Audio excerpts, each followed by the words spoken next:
click record me. Ugh. Okay. Okay. So, first off, how did you find Food Freedom, and what made you say, I want to reach out and learn more? So I found Find Food Freedom. Try saying that 10 times Yeah, fast right. on TikTok. Okay. I found Sammy on TikTok, and it was a really interesting time because, it was probably fall. We're all in lockdown, trying to figure out like when the heck are we ever going to see the light of day again? I was feeling like the pandemic had totally pushed me into a spiral of really negative eating, really negative relationship with food and alcohol. Um, Totally went to food and alcohol for comfort during that time, Yeah. and was starting to really feel drawn to, okay, well, what diet am I going to do? Am I going to go to keto again? Did I sign up for Weight Watchers again? I think I actually did sign up for Weight Watchers, and then I canceled it. And then I signed up for Noom. I felt myself feeling like, what's the solution? Right. And, the algorithm, whatever. I started getting some intuitive eating content, and it really intrigued me. And at first, I thought it was a lot of like crunchy feet, like touchy feely, like fake, like what is this, people? Like, be intuitive. What is this? What are they talking about? But the more I actually sat and listened into it, I was like, wait a minute, like there might be something here, um and so I actually, the funny thing is, I haven't told you this yet.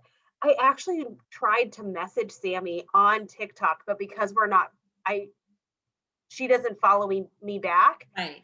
Um, I wasn't able to like send the message through, and I literally like have this message in my drafts that I sent to her of, I don't know if you take clients, I don't know if you do things virtually, but like I really think I need your help.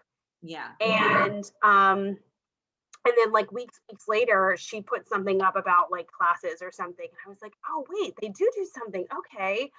So and I was on the fence, like when I was nervous because I was really nervous that and you shared this early on, right? That it was going to be, I've had experiences with dietitians before. Yeah. And they weren't positive, because it was, here, let me give you this meal plan and let me tell you how you're supposed to eat. And I always felt like they were speaking down to me. Yeah. Like, I have 20 some years of diet culture teaching me about the nutrition in food. I do understand what's good for me and what's not good for me, like from a scientific perspective. I do know that I should be eating green leafy vegetables. I don't need somebody to tell me that anymore. Right. And when I think her name was Anne, when Anne called me and we had our quick chat, I think I got a little like snippy with her. I'm like, if this program is going to tell me to eat a turkey sandwich, I am not going to do it. I do not want that.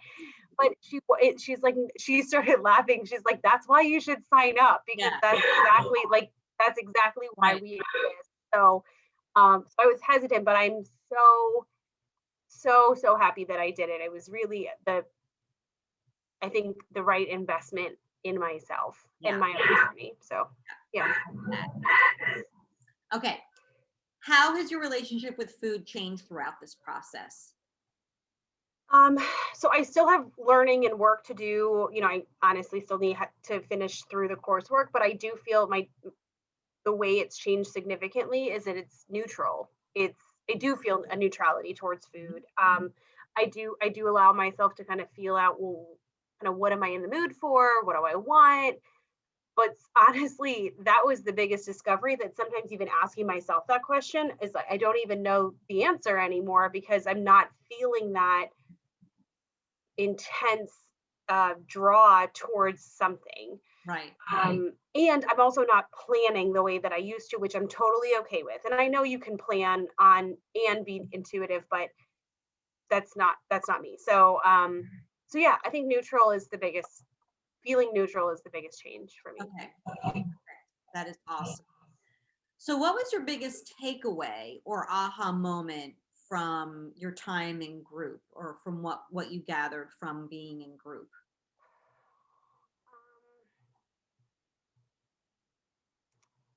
just how pervasive this challenge is. Um, I think it's so easy to see, whether it's on social media or in your personal life, to feel like you're the only one who's dealing with this, and you're not.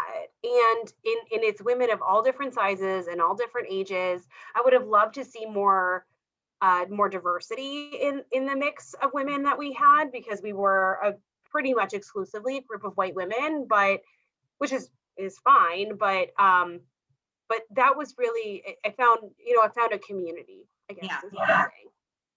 awesome. And lastly, would you recommend Find Food Freedom to a friend and why? Yeah, I absolutely would. Um, I would, because it's a self-paced, self journey, that isn't it's not built on shame, it's not built on guilt, it's not built on belittling, it's not built on, telling you that you're lesser than, because you don't know these things yet. Right. Um, it helps you find community, it helps you discover what your own journey is, and and I think that's worthwhile time and energy, and I think that's a worthwhile purpose to put your resources into. And yeah, yeah, I would totally recommend it. Awesome. Awesome. Thank you so much. Yeah.